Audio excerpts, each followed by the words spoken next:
कराची के लोग खुद कराची के इश्यूज को जितने हैं उससे 100 गुना बढ़ाकर जो है वो बताते हैं, पेश करते हैं। उसका गलत बयान है ये जो है ना, ये अपने आप को और अपनी पार्टी को बचाने का बयान है, लेकिन सही मानों में सिंध गवर्नमेंट काम सही नहीं कर रही है। जो महकमा उनके हाथ में है उस पर भी काम नहीं हो रहा है। कराची में देखें, कचरा हम लोग कचरेदान में फेंकते हैं, लेकिन वो जब फुल हो जाता है तो नीचे गिर रहा होता है, उसको उठाने का इंतजाम सही नहीं है। अगर वो सुबह उनकी गाड़ियां एक जगह लगती हैं तो पूरा रोड ब्लॉक कर देते हैं पीछे। मुझे बताएं कि कौन ऐसा आदमी होगा जो अपनी गली की गटर लाइनों को बंद करता हो? कराची में करते हैं लोग, हमारे पास शवाहिद है, मैं ऐसे बात नहीं कर रहा हूँ, वीडियोज हैं।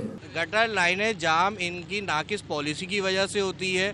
एक एक रोड, एक एक जो है सीवरेज का निज़ाम पुराना निज़ाम है। ये 16 साल से 20 सालों से इनकी हुकूमतें हैं, तो ये उस निज़ाम को सही करें, ना कि सीवरेज लाइनें चेंज करने के बजाय ये हम पे, कराची की आवाम पे ये जो है ना अपना इल्ज़ाम हम पे जो है वो ठोस रहे हैं। सईद गनी तो खुद कुछ काम कर लेते कराची में तो बेहतर नहीं होता? पीपल्स पार्टी ने किया क्या है कराची के लिए? आज तक किया क्या है भाई? कराची में तो पाकिस्तान से सबसे ज़्यादा बाशऊर पढ़े लिखे सुलझे हुए लोग हैं, आपको पता ही है। तो ये हमें अगर हुकूमत सही मिल जाए, लोग सही मिल जाए तो मसले हल नहीं हो जाए। हमारे अक्सर लोग आते हैं स्ट्रीट लाइट्स नहीं, मैं कह रहा मैं रोज देखता हूँ स्ट्रीट लाइट लगती है, वो बच्चों के पास छरों वाली बंदूक नहीं है, वो निशाना लेते हैं उस पर। एक दिन आप लगा के जो शाम को निशान लेके तोड़ देते हैं उसको। क्यों तोड़ेंगे हम स्ट्रीट लाइट? ये तो हमारी फायदे के लिए है, वारदातें हो रही हैं, सब कुछ है, ये तो उसी के लिए ही है, तो हम तो नहीं तोड़ सकते ना इस चीज़ को। आवाम क्यों तोड़ेगी इसको?